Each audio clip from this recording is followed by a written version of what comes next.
Good morning! Ayan po, gutter installation na po tayo. Ginamit namin dyan ay 1.5 ang kapal ng gutter para matibay. Ayan po.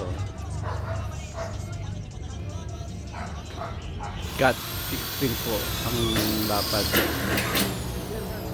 So, ginamitan lang namin ng 2x8 na pati.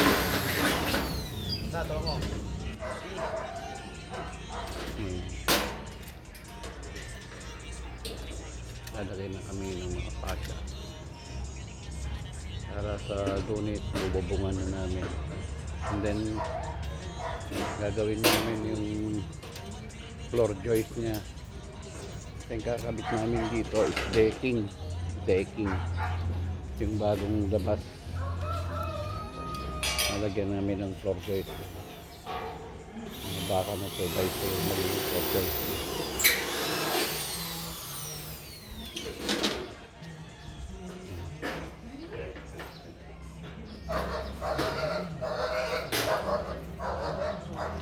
Webes, tapos na lahat po. Maraming salamat po. Update ko na lang po kayo.